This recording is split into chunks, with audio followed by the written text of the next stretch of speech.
Watch till the end, especially if you've ever felt the sting of betrayal. This story doesn't just hurt, it haunts. I never knew silence could be so overwhelming until the moment I shut that door behind me, not just physically, but emotionally. That sound marked more than my exit. It was the quiet burial of 7 years of shared life. Strangely, I didn't feel anger. Not even the heartbreak people assume comes with moments like these.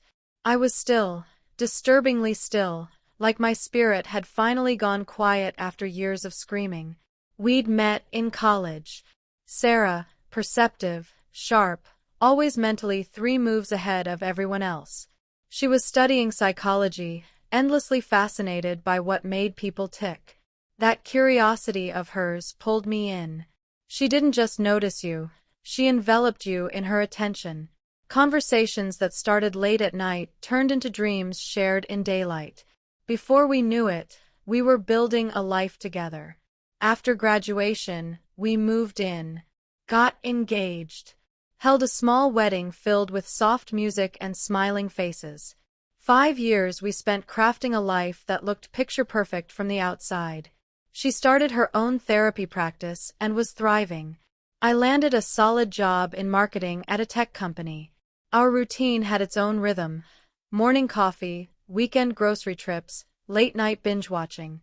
We imagined a future, a home with a garden, maybe even children. I never questioned her, never felt the need to. But then something shifted. Subtly at first. New clients meant longer hours. Then came weekend seminars, phone calls during dinner, messages she'd respond to with her screen tilted just enough to block my view.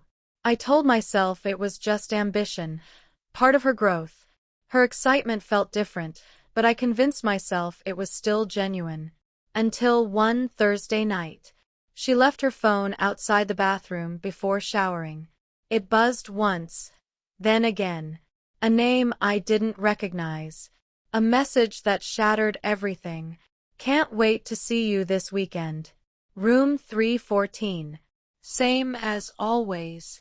Room 314. That number burned into me. Same as always. How many weekends had played out behind that phrase, while I sat home believing she was at workshops? How many times had that room existed without my knowledge? I didn't confront her. No arguments. No yelling. Just silence, the kind that comes before a storm. Quiet, calculating. I started dismantling my life piece by piece. Quietly. Like a man preparing to vanish. Found a small place on the other side of town. Opened a new account. Bought just the basics: a mattress, 1 chair, and a coffee maker. I told no one. I didn't want sympathy or questions. I just wanted a clean escape. What hurt most wasn't her betrayal. It was realizing how long I'd lived in a version of my life that had never truly existed.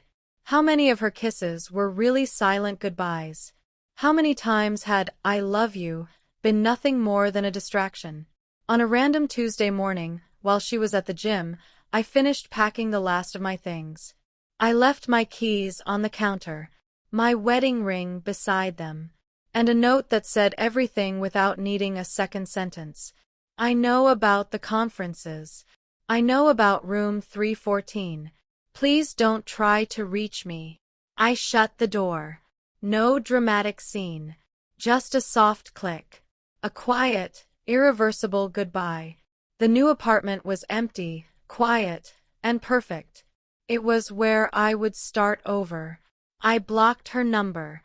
Deleted every picture. I wasn't escaping. I was cleansing. No friends called. No drama.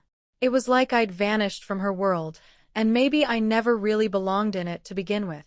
In the months that followed, I focused on rediscovery. I ran again. Read all the books I'd put off. Taught myself to cook. For the first time in forever, I wasn't one half of something.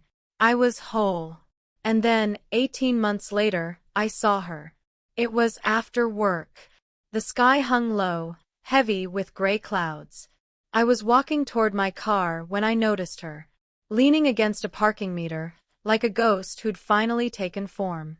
She looked older, not just in her face, but in her spirit, like regret had weathered her faster than time ever could. Her voice, when she spoke, was barely above a whisper. "I need to talk to you." I didn't step closer. I just stood still and answered calmly. "There's nothing left to say." Her voice cracked. "It's over. Him and me. It's been over for months. I made a horrible mistake. I need you to know that." I looked at her, this woman I once imagined sitting beside me at 80, and felt nothing, only a distant sadness. "It wasn't a mistake, Sarah," I said. "It was a decision, a series of them, over and over. And now you're facing the consequences." She cried, quietly, like guilt was clawing its way out of her throat. "I know I don't deserve forgiveness," she said, her voice trembling. "But I still love you." I shook my head slowly. "You loved what was easy. You loved being adored. But if you truly loved me, you wouldn't have needed someone else to feel it." I opened my car door. She reached out, just barely, like she wanted to stop me. But I paused only long enough to say what I'd been rehearsing in my head for over a year. "I hope you find peace. But I already have." As I drove off, I watched her fade smaller in the rearview mirror, a chapter closing itself in real time. And for the first time since walking away, I felt free.